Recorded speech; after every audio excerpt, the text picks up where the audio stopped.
Hello.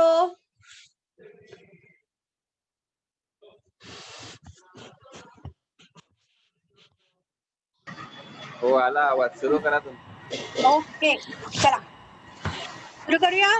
आज already उशीर झालाय. हो मॅम. ओके मी स्क्रीन शेअर करते. कुठे गेलं माझं.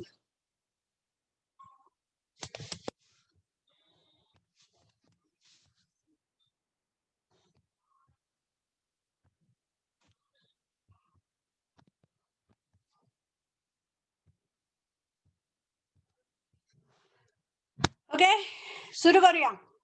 आज कोण म्हणणार आहे प्रार्थना? तनिष्का, श्रेयस, प्रियांश.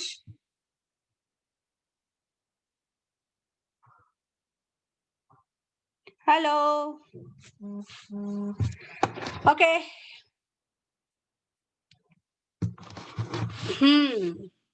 चलो श्रेयस तू सुरू कर प्रार्थना. ताठ बसायचंय. हात नमस्कार मुद्रेमध्ये. श्रेयस तुझं ऍक्च्युअली इंटरनेट नाहीये वाटतं. काहीतरी इश्यू आहे. बरं तनिष्का तू सुरू कर. हीच आमची प्रार्थना आणि हेच आमचे मागणे. मानसाने मानसाशी मानसा समवाहने. धर्म जाती प्रांत भाषा द्वेष द्वेष सारे संपू दे. संपू दे. एकनिष्ठा एक आशा एक रंगी रंगू दे. अन पुन्हा पसरो मना शुद्धतेचे चांदणे. मानसाने मानसाशी मानसा समवाहणे. हीच आमची प्रार्थना.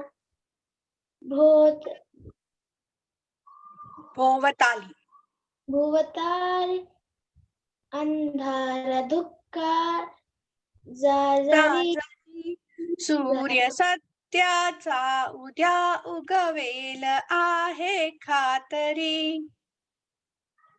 सूर्य सत्याच्या उद्या बरोबर आहे. उगवेल उगवेल आहे खातरी. तोवरी देई आम्हाला काजव्यांचे जागणे. मानसाने मानसाशी मानसा समवाहणे. हीच आमची प्रार्थना. लाभले आयुष्य जितके ते जवारे ते जंगले पाहले चालो पुढे. जे थांबले ते संपले. घेत आला श्वास आता तो पुन्हा ना लाभणे. मानसाशी मानसाने मानसाशी मानसा समवाहणे. वागणे आहे ते. वागणे आहे. हीच आमची प्रार्थना. खूप छान खूप छान. Very good Ganishka. तर कशी गेली तुमची सुट्टी? श्रेयस, प्रियांश, तनिष्का 2 आठवडे आपण भेटलो नव्हतो. कसा झाला तुमचा कार्यक्रम क्रिसमसचा? छान.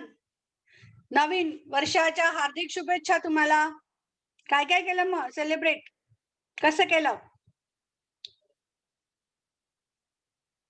श्रेयस, प्रियांश. हा नेटिव्ह मध्ये होते अर्जन्सी मुलं 1 महिने. होय. नेटिव्ह म्हणजे कुठला ग? तुला एक काहीतरी होमवर्क दिला होता आठवतोय? हा काय दिला होता? आता विसरलं. असं कसं विसरलंय? तेव्हा तयार ठेवलं होतं पूर्ण इन्फॉर्मेशन मी. पण मग तू त्यावर ठेवलेली इन्फॉर्मेशन डिलीट झाली? बाई बाई बाई, असं कसं गो? कारण मला खूप सारा वर्क असते म्हणून डिलीट झालं. म्हणून तू विसरून जाते? बरं, कशाबद्दल होते ते सांग बरं मला थोडं तरी. बार्शी म्हणजे इतकं. बार्शी आता सध्या प्रकाश झोतात का आहे हे तुला प्रश्न विचारला होता, त्याच्याबद्दल थोडं तरी सांग काहीतरी. एक कोणतरी बार्शी निमित्त माणूस आहे, तो काहीतरी मोठा केला म्हणून. काय मोठा केला? ते माहिती नाही. उद्या परत पुढच्या आठवड्यात परत सांगायचं, पूर्ण सांगायचं. एक मोठा केला आणि एक माणूस होता आणि असं तसं नाही चालणार, नावं सांगायची. ठीक आहे? नाही, चला. ग्रँडमदरला बरं नव्हतं म्हणून मी तिथे गेले होते. बरं, काय हरकत नाही, पण तसं थोडं थोडं करू शकता ना तुम्ही.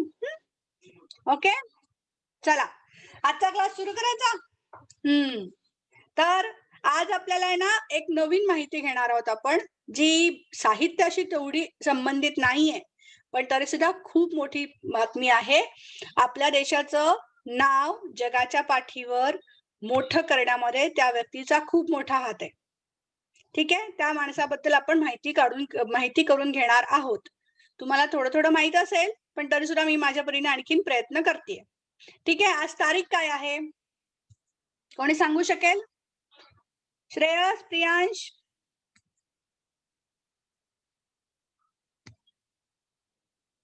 श्रेयस, तुमचा इंटरनेटचा प्रॉब्लेम आहे वाटतं. हा, विदाउट कॅमेरा सांगा चालेल.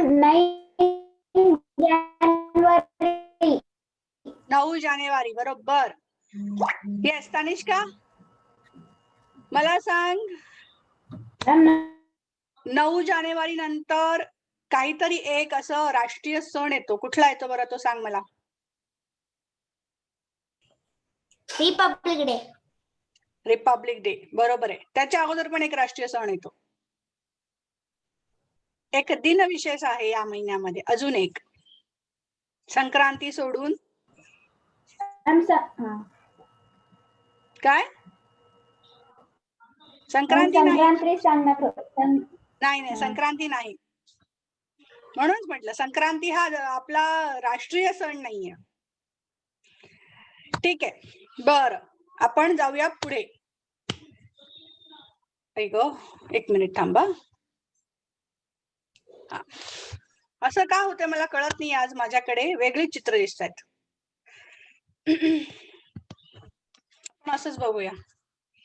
ठीक आहे, हा कोणाचा फोटो आहे कोणी सांगू शकेल? स्वामी विवेकानंद. स्वामी विवेकानंद, व्हेरी गुड, खूप छान, अगदी उत्तम, छान. ठीक आहे, पुढे स्वामी विवेकानंदांची माहिती कोणी सांगू शकेल का मला? म्हणजे मी काही सांगतच नाही, मग तुम्हाला माहिती असेल तर थोडी तरी.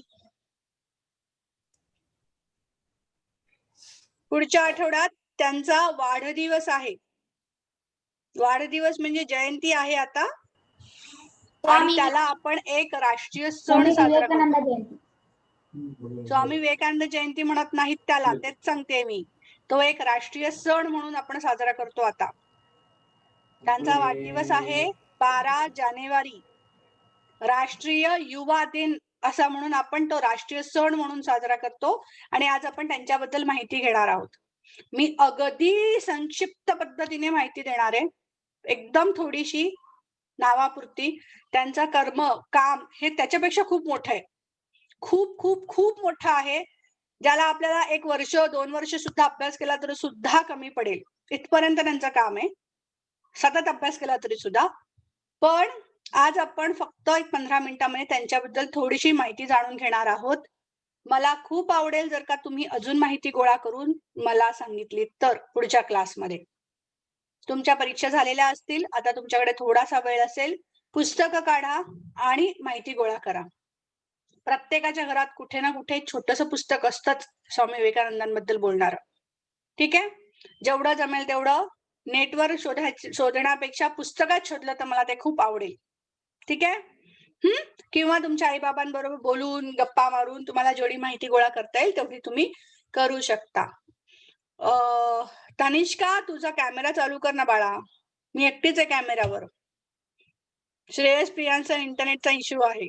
हो मॅम, इंटरनेटचा इश्यू. हो, म्हणूनच मी त्यांना काही बोलत नाहीये. तू तरी कमीत कमी ऑनलाईन राहणं, तर मी एकटीच बोलते असं होतंय. बरं, ठीक आहे. स्वामी विवेकानंदांचा वाढदिवस, त्यांची जयंती आपण राष्ट्रीय युवा दिन म्हणून साजरी करतो, जी आता आहे 12 जानेवारीला. दरवर्षी ती 12 जानेवारीलाच असते. आता पुढच्या आठवड्यामध्ये येणार आहे. तुम्हाला जर का अजून माहिती गोळा करता आली, मी सांगते त्याच्यापेक्षा जास्त, तर तुम्ही मला निश्चितपणे सांगा. पुढच्या क्लासमध्ये आपण शेअर करूया. ठीक आहे. त्यांचं पूर्ण माहिती आपण घेऊया. पुढची माहिती, त्यांचं नाव आहे, त्यांचं पहिलं नाव स्वामी विवेकानंद आहे. त्यांचं संन्यास घेतल्यानंतर, दीक्षा झाल्यानंतरचं नाव आहे. त्यांचा जन्म झाला तेव्हा त्यांचं नाव ठेवलं होतं नरेंद्र. त्यांच्या वडिलांचं नाव विश्वनाथ दत्त, जे वकील होते पेशाने. भारत स्वतंत्र होण्यापूर्वीच्या काळामध्ये होते, त्यामुळे ते ब्रिटिश सरकारकडे त्यांच्या कोर्टामध्ये वकील होते, अटॉर्नी. ठीक आहे. विश्वनाथ दत्त, त्यामुळे ते तशा गरीब कुटुंबात वगैरे काही नव्हते, बऱ्यापैकी छान श्रीमंत कुटुंबातले होते. तरी सुद्धा त्यांनी देशाचं नाव खूप मोठं केलं. म्हणजे त्यांना कसल्याच गोष्टीची आसक्ती नव्हती. ते एवढे श्रीमंत असून सुद्धा ते छानपैकी निवांत राहू शकले असते, पण त्यांनी तसं नाही केलं. त्यांनी दीक्षा घेतली आणि त्यांनी देशासाठी काम केलं, समाजासाठी काम केलं. ते खूप जास्त काम आहे, त्याचा उल्लेख अजून मी जास्त केलेला नाही आजच्या एपिसोडमध्ये. ठीक आहे. त्यांच्या वडिलांचं नाव विश्वनाथ दत्त, जे वकील होते पेशाने ब्रिटिश सरकारच्या कोर्टामध्ये. त्यांच्या आईचं नाव भुवनेश्वरी दत्त. त्यांचा नरेंद्र म्हणजे स्वामी विवेकानंदांच्या बालपणामध्ये त्यांच्या व्यक्तिमत्वावरचा सर्वात मोठा छाप आईमुळे पडला. आई भयंकर धार्मिक होती. ती म्हणजे गृहिणी होती, पण ती शिकलेली होती. तेव्हाच्या काळामध्ये स्त्रिया, श्रीमंत घरातल्या स्त्रिया, सधन घरातल्या स्त्रिया ह्या घरात शिकलेल्या असायच्या, त्या बाहेर जायच्या नाहीत.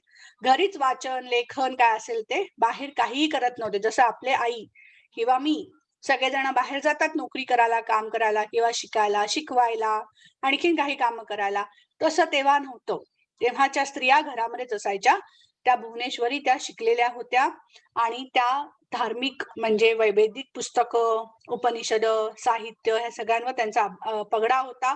अभ्यास घरच्या घरीच असायचा, बाहेर काही जास्त नव्हतं. डिग्री वगैरे काही नव्हती, पण तर सुद्धा त्यांचा अभ्यास चांगला होता.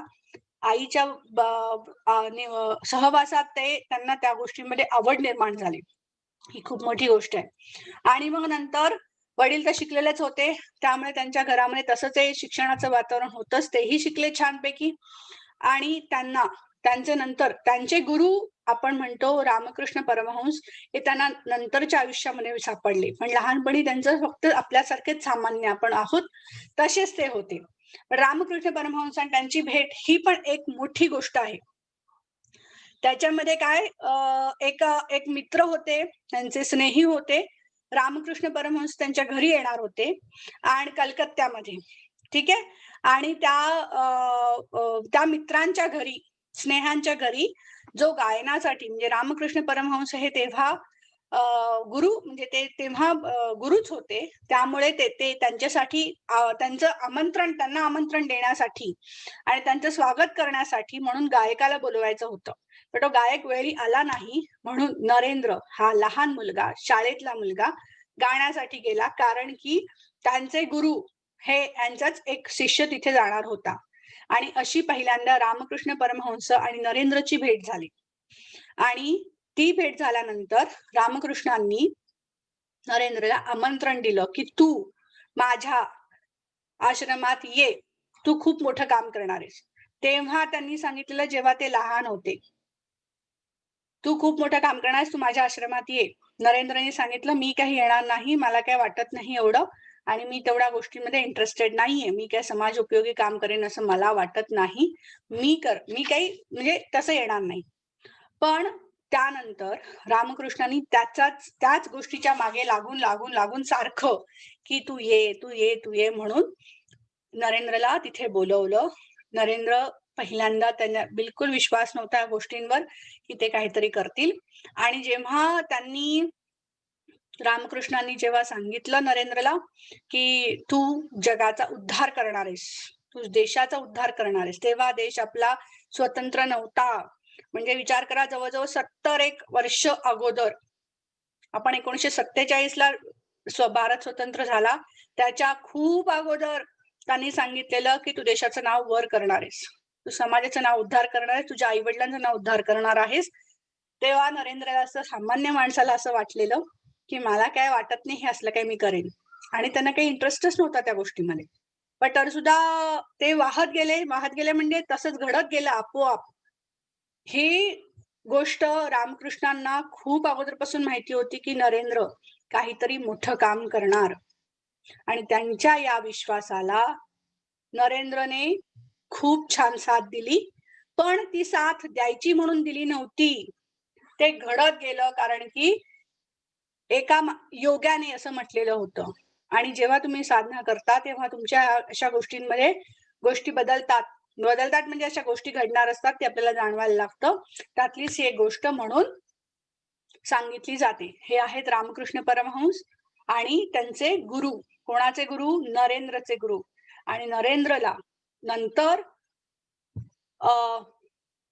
एका चांगल्या दिवशी दक्षिणेश्वर मंदिरामध्ये रामकृष्ण परमहंसांनी संन्यासाची दीक्षा दिली आणि मग त्यांचं नामांतर झालं स्वामी विवेकानंद. जो विवेकी आहे, विवेकी म्हणजे डिस्क्रिमिनेटिव्ह पॉवर, म्हणजे सद असद विवेक बुद्धी, खरे आणि खोटं, चुकीचं आणि बरोबर हे कुठल्याही पातळीवर मोजता येईल, कुठल्याही पातळीवर चुकणार नाही असा करणारा तो विवेक. आणि म्हणून त्यांचं नाव स्वामी विवेकानंद असं ठेवलं गेलं. त्यांचं नामांतर संन्यास दीक्षानंतर झालं. त्यांचा जन्म सिमलपल्ली पश्चिम बंगालमध्ये आहे आणि त्यांची ओळख आहे ती भारतीय हिंदू विचारवंत.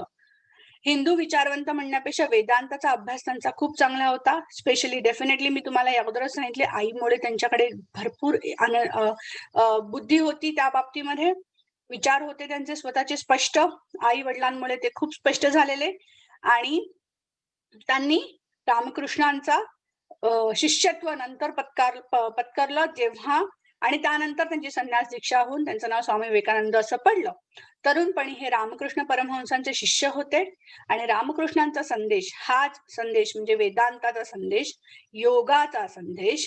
ते योगी होते आणि कर्मयोगाबद्दल त्यांनी खूप छान अभ्यास केलेला आहे आणि त्यांच्यावरचा अभ्यास खूप शिकण्यासारखं खूप आहे. सगळ्यांना, सगळ्यांच्या पातळीवर, लहान मुलांच्या पातळीवर सुद्धा, मोठ्यांच्या पातळीवर सुद्धा, आणि एकदम आपण शेवटच्या टोकावर म्हणजे म्हातारा वृद्ध झाल्यानंतर सुद्धा आपण त्याचा अभ्यास केला तर आपल्याला खूप गोष्टी शिकायला मिळतील. अशा प्रकारे त्यांचा अभ्यास आहे. त्यांचं लेखन तेवढं खूप छान आहे.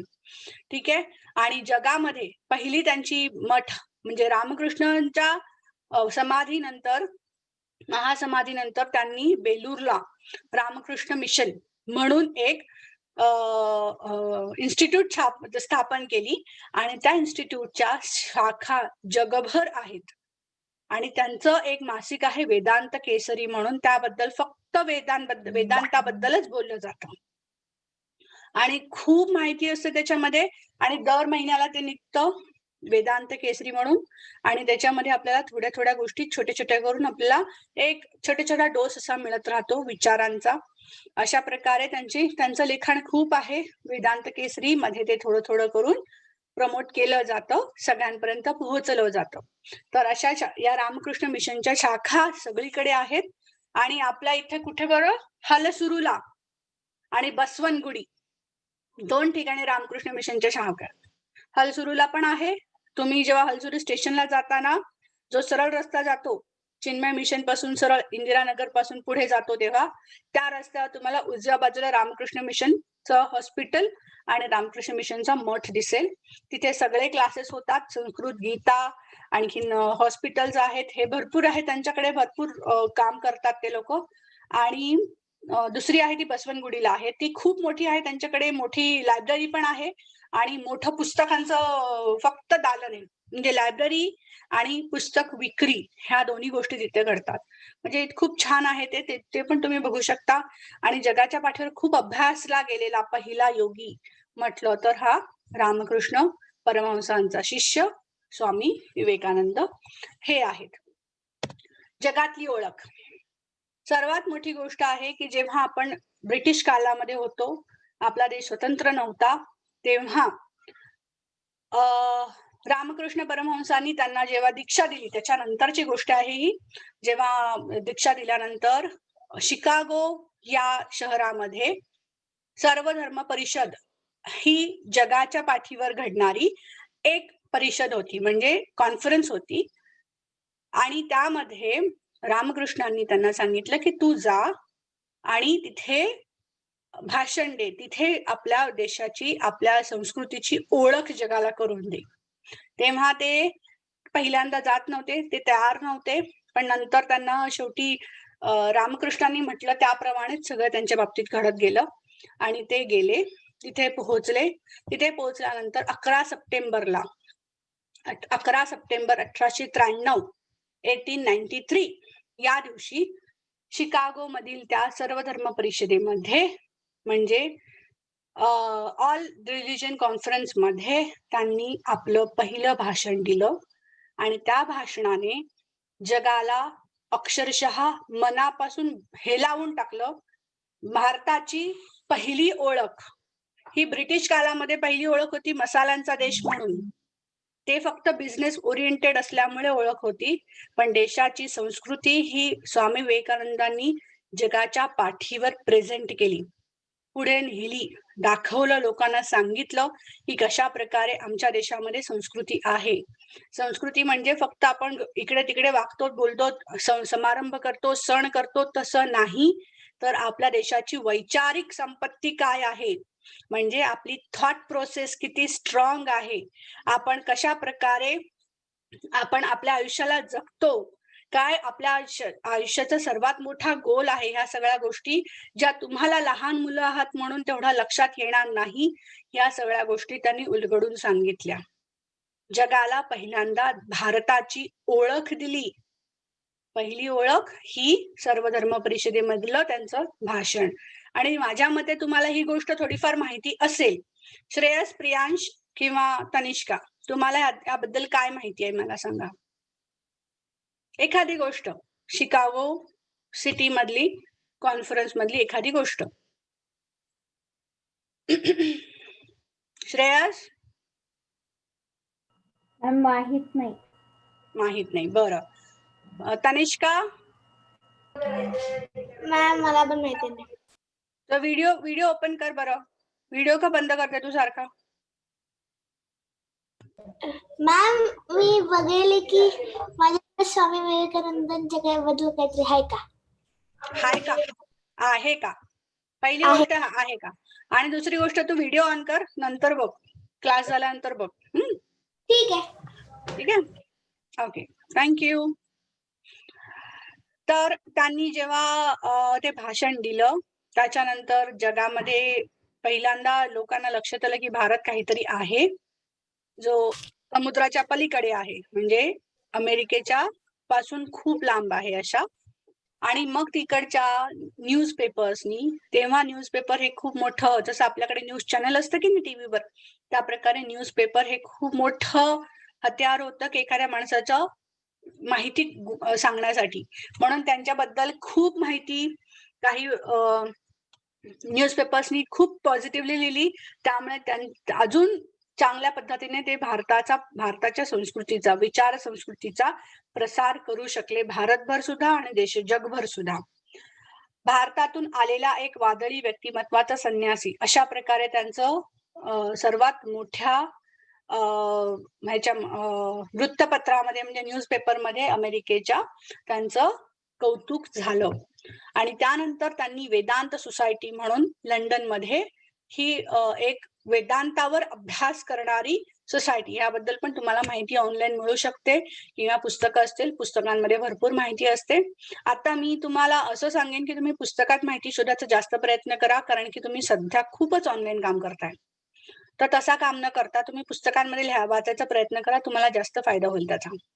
थोडं रिलॅक्सेशन होईल डोळ्यांसाठी पण, पाठीसाठी पण आणि पुस्तकं तुम्ही वाचू शकाल. ठीक आहे. तर अशा प्रकारे अमेरिका आणि इंग्लंड असल्या मोठ्या मोठ्या देशांमध्ये आपल्या देशाचं संस्कृती तिथपर्यंत पोहोचली आणि म्हणून त्यांनी भारताची संस्कृती, वैचारिक संस्कृती जेव्हा जगाच्या पाठीवर पुढे नेली, त्यामुळे त्यांचा वाढदिवस, त्यांची जयंती, त्यांचा जन्मदिवस आपण राष्ट्रीय युवा दिन म्हणून साजरा करतो. National youth day 12th of January of each year. ठीक आहे. आणि आज आता आपण ऐकूया त्यांचं पर्सनल ओरिजिनल स्पीच, त्यांचा स्वतःचा आवाज हा अमेरिकेतल्या त्या कॉन्फरन्स मध्ये दिला. त्यांनी जेव्हा दिलं होतं ते भाषण तेव्हाचा आवाज आहे तो. आपल्याला खूपसा कळणार नाही असंही होऊ शकतं. आपण बघूया कसं ऐकता येतंय ते. आणि तुम्हाला ऐकू नाही आलं तर हात वर करा, कारण की माझ्या मते व्हिडिओ ऑनलाईन ऐकू येत नाही. ठीक आहे. तसं झालं तर हात वर करा, मग आपण ऑनलाईन परत जाऊया. ठीक आहे.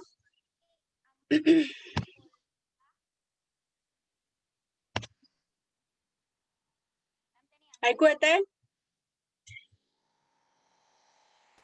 नाही मॅम. नाही ऐकू येतंय? ओके. नाही. बरं ठीक आहे. 1-2 मिनिटं द्या मला.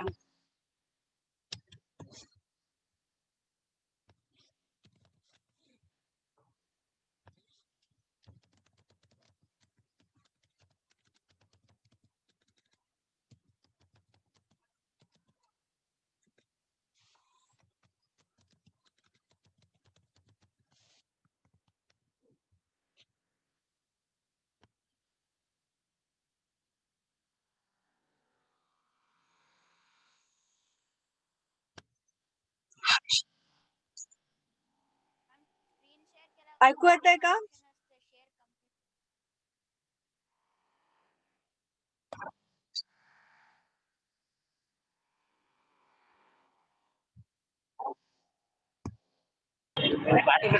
हा मॅडम, मला बोलताय काही?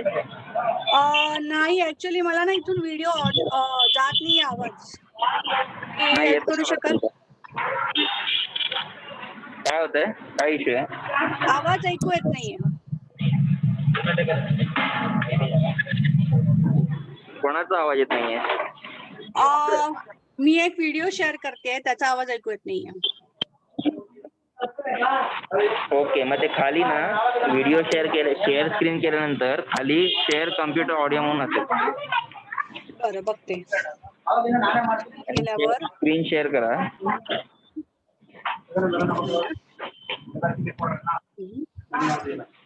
ओके, स्क्रीन शेअर केली. तसंच नाही मला. स्क्रीन शेअर केल्यानंतर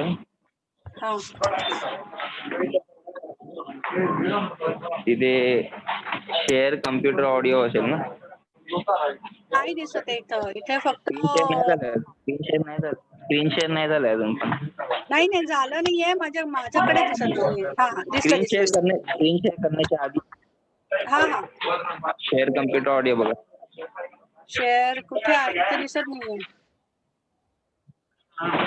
आता तुम्हाला तो एक आधी काम करा. स्क्रीन शेअर करण्याच्या आधी तिकडे सेटिंग आहे बघा, शेअर कम्प्युटर ऑडिओ म्हणून.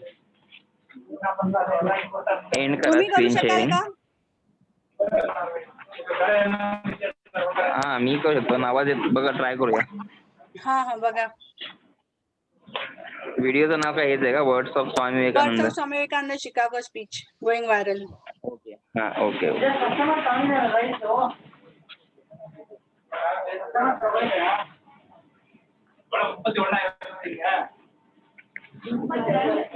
तुम्ही स्क्रीन शेअरिंग एंड करा, मी करतो.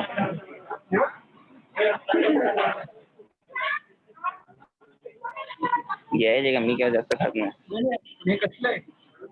हॅलो. हो, एकच मिनिट.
हा येत दिसतंय वाटतंय. दिसतंय का? दिसतंय. ते नेटवर्क थोडं. हा नाही मी पण बघते. ओके.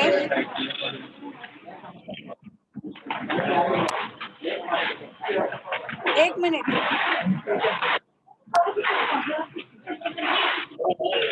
मी करते इथून. हा करा. ते शेअर स्क्रीन करण्याच्या आधी सेटिंग असेल बघा खाली, शेअर कम्प्युटर ऑडिओ म्हणून. हा सापडलं. Share computer sound correct. हा ते करा ऑन आणि मग करा. ओके सापडलं.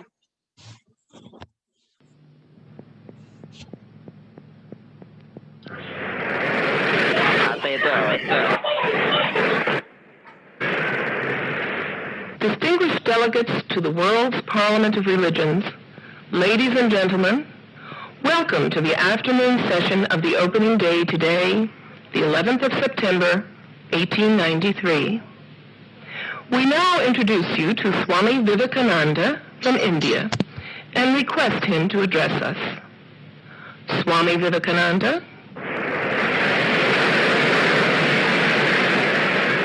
Sisters and brothers of America,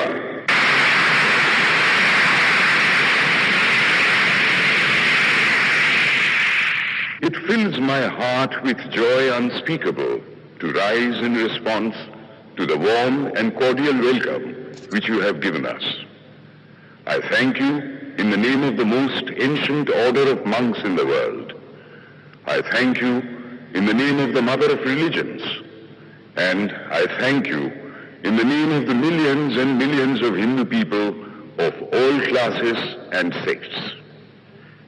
My thanks also to some of the speakers on this platform who, referring to the delegates from the Orient, have told you that these men from far-off nations may well claim the honor of bearing to different lands the idea of toleration.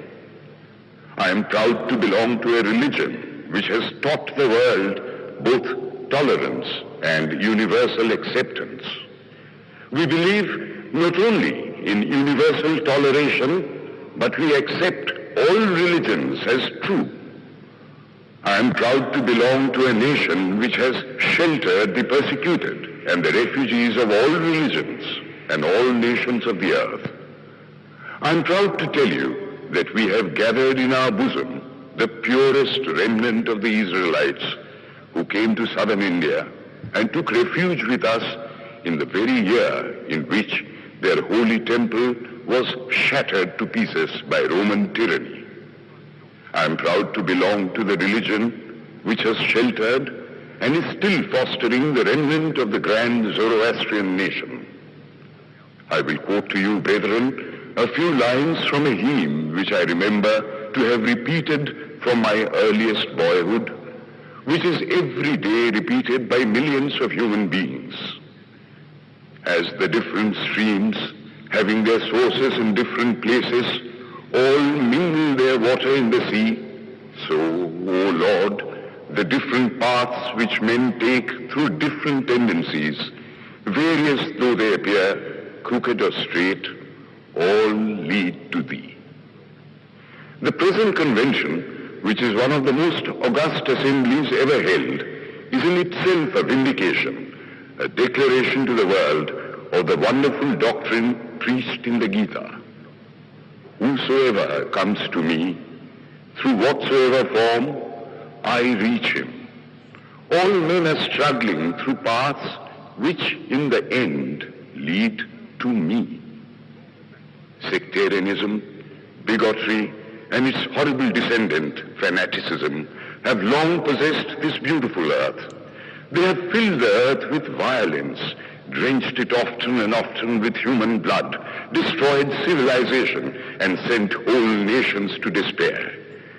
Had it not been for these horrible demons, human society would be far more advanced than it is now. But their time is come, and I fervently hope that the bell that tolled this morning in honor of this convention may be the death knell of all fanaticism, of all persecutions with the sword or with the pen, and of all uncharitable feelings between persons wending their way to the same goal.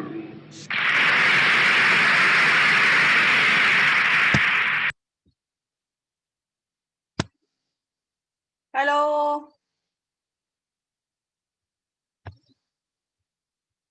कोण कोण आहे online? Ma'am मी online आहे. Ma'am मी पण. ऐकला का त्यांचा आवाज? हो. हो ऐकला. वरदराज, तुला उशीर का झाला बाळा? मॅम मला थोडा नेटवर्क इश्यू येत होता आणि मी थोडा ओके. वेळ वेटिंग रूम मध्ये होता. बरं बरं बरं, हं. Very good. तनिष्का, छान. तर तनिष्का, तुझा कॅमेरा चालू कर ना बाळा. असं नको ना करू. मी सांगितलं ना, तू एकटीच ऑनलाईन आहेस. श्रेयस आणि प्रियांशचा प्रॉब्लेम आहे. तू तरी चालू राहा. Thank you Smita madam. ओके, तर हे असे आहेत आपले स्वामी विवेकानंद, ज्यांनी आपल्या देशाची वैचारिक संस्कृती जगाच्या पाठीवर नेली आणि जगाला आपली ओळख करून दिली. आणि त्यांचा समाधी ही 4 जुलै 1902 या दिवशी बेलूरमध्येच झाली, मठामध्ये. आणि त्यानंतर आता आपण त्यांचा जन्मदिवस हा राष्ट्रीय युवा दिन म्हणून साजरा करतो.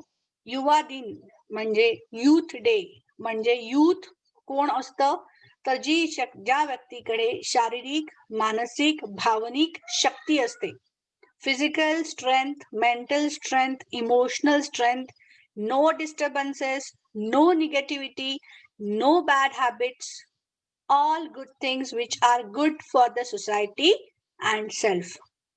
मी हे इंग्रजीत यासाठी सांगते कारण की आपल्याला ते समजायला लगेच सोपं होऊन जातं.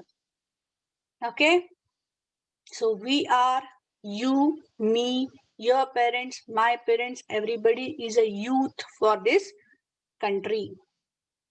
आणि आपण यूथ आहोत जे जगाला आपली स्वतःची ओळख करून देतात आणि जगात काहीतरी नाव कमवतात आणि जगात समाजासाठी काहीतरी उपयुक्त गोष्ट करतात. ते यंग असतात. आणि आपण आता लहान आहोत, पण तर सुद्धा आपण ही यंग आहोत, कारण की we are source of energy. So आपण त्यांच्याकडनं हे घेतलं पाहिजे की आपण कशा प्रकारे समाज उपयोगी गोष्टी करू शकू. समाज उपयोगी गोष्टी म्हणजे शिक्षण, अभ्यास, ह्या गोष्टी त्या गोष्टी सोडून करायच्या गोष्टी म्हणत नाहीये. समाज उपयोगी गोष्टी म्हणजे न्यूटनने समाज उपयोगी गोष्ट म्हणून गुरुत्वाकर्षणाची म्हणजे ग्रॅव्हिटेशन फोर्सची इन्व्हेन्शन केलं. बाकी अजून भरपूर जणांनी डिस्कव्हरीज, इन्व्हेन्शन्स भरपूर काही केल्या, डिस्कव्हरी केली.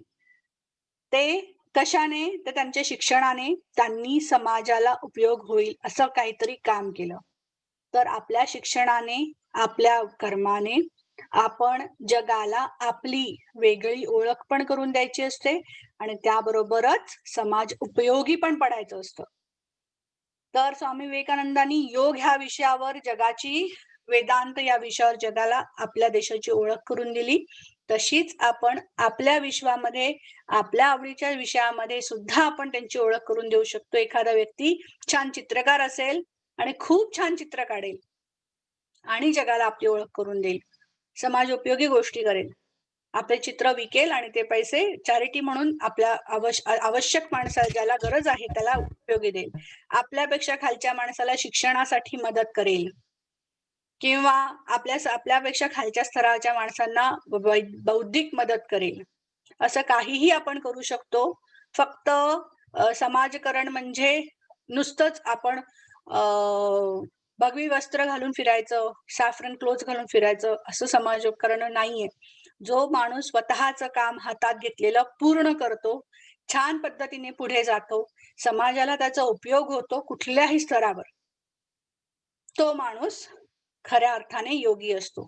आणि आपणही तशा प्रकारचंच योगी व्हायचं आहे.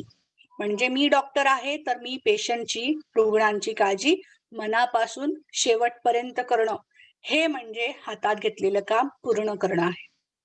त्यासाठी आपण तडजोड करायची नाही. मग तुम्ही काहीही करा, ठीक आहे. ह्या प्रकारे मग काही करा म्हणजे स्वतःची शक्ती वाढवा, शारीरिक, मानसिक, बौद्धिक सगळे. निगेटिव्हिटी कुठे नसते, कुठेच नसते. निगेटिव्हिटीला येऊ द्यायचं नाही, हीच खूप मोठी गोष्ट आहे. आणि ही ज्याच्यामध्ये आहे तोच यंग आणि तोच आपल्या देशाचं नाव पुढे करणार, एवढं लक्षात ठेवा. आणि आपणही सगळेजण आपल्या देशाचं नाव, आपल्या समाजाचं नाव, आपलं नाव, आपल्या आई वडिलांचं नाव पुढे नेणार आहोत. ही खूप मोठी गोष्ट आहे. हे तुम्ही करू शकता, मीही करते. आणि आपण आपल्याला जमेल तेवढंच करतोय आणि तेवढंच करायचंय. जास्त काही मोठं करायचं नाहीये. जमेल तेवढंच, पण छान, मनापासून, विदाउट निगेटिव्हिटी. ठीक आहे, चालेल. चला मग आजचा क्लास इथेच संपला आपला. आपण पुढच्या आठवड्यात भेटूया वेगळ्या विषयावर. परत मराठी साहित्यावर बोलू शकतो आणि भरपूर काही गोष्टी करू शकतो. पुढच्या आठवड्यामध्ये आहे संक्रांत, त्यामुळे तुम्ही संक्रांतीला छान छान मज्जा करा आणि ती मज्जा मला मराठीमध्ये सांगायची आहे. तुमचा गृहपाठ आहे. आणि बार्शी हे जगाच्या पाठीवर नाव गाजलं सध्या, ते आपल्याला तनिष्काताई सांगणार आहेत. ओके, ठीक आहे तनिष्काताई. बार्शी का वाढलं नाव, छान आहे ते. आपण भेटूया मग पुढच्या आठवड्यामध्ये. इथेच थांबूया आज. 12 जानेवारी हा दिवस विसरायचा नाही. आणि मी जे तुम्हाला शेवटचे जे काही स्टेटमेंट सांगितले ते पूर्णतः लक्षात ठेवायचे. तुम्ही एवढे लहान नाही आहात की तुम्ही विसरून जाल, तनिष्का. ओके, पण खूप सोप्या गोष्टीमध्ये, सोप्या शब्दांमध्ये मी तुम्हाला सांगण्याचा प्रयत्न केला आहे. आपण युथ म्हणजे नक्की काय आहोत. ठीक आहे, ओके, चालेल. ओके, चला मग आपण भेटूया. मला एक कॉल पण येतोय आता, it's little bit important call. भेटू नंतर आपण पुढच्या आठवड्यामध्ये. छान छान गोष्टी तुम्ही मला सांगायच्या संक्रांतीच्या सुद्धा, आणि आपण अजून काही काही अभ्यास करूया आणि जेवढं जमेल तेवढं मराठीमध्ये बोलायचा प्रयत्न करूया. ओके, ठीक आहे. Okay ma'am. हंसिया आणि वरदराज, तुम्ही उशिरा आलात, त्यामुळे मी तुम्हाला एक छोटस 2 मिनिटांमध्ये सांगते की आपण आज काय काय केलं. आज आपण पहिल्यांदा फक्त तनिष्काने सगळी प्रार्थना छान छान म्हटली. त्यानंतर आपण स्वामी विवेकानंदांबद्दल माहिती करून घेतली. आणि हा तुम्ही आता ठीक आहे, काय हरकत नाही. हंसिया आपला व्हिडिओ अपलोड होईल की नाही तो बघा आणि मग पुढच्या आठवड्यात आपण बोलूया त्याच्याबद्दल. ठीक आहे, काही शंका असेल तुम्हाला तर तुम्ही नंतर पुढच्या आठवड्यात विचारू शकता किंवा आपल्या ग्रुपमध्येही विचारू शकता, काही प्रॉब्लेम नाहीये. ठीक आहे, एखाद्या इंटरनेटचा कनेक्शनचा वगैरे प्रॉब्लेम असू शकतो, त्यामुळे तुम्ही ते निश्चित ऐका. आपण एवढी मेहनत घेऊन 1 तास आठवड्याचा यासाठी काढतो. बाकीचे भरपूर जण पण मेहनत घेतात त्यासाठी, तर त्या दिवसाचा, त्या वेळेचा आपल्याला उपयोग होईल आणि आपण त्याचा उपयोग करून घेऊ शकू, एवढा तुम्ही प्रयत्न सतत करत राहा. ठीक आहे, मराठी भाषेबरोबरच आपण त्या गोष्टीलाही आपण तेवढं महत्व दिलं पाहिजे. ठीक आहे, चला मग भेटूया आपण पुढच्या आठवड्यामध्ये. व्हिडिओ तुम्ही अपलोड होईल तेव्हा बघा. तुम्हाला ग्रुपमध्ये इंटिमेशन येतच की व्हिडिओ अपलोड झालेला आहे आजचा, मध्ये तुम्ही बघू शकता. ओके, चला मग. ओके, शुभरात्री. ओके मॅम, शुभरात्री. पुढच्या आठवड्यात भेटू.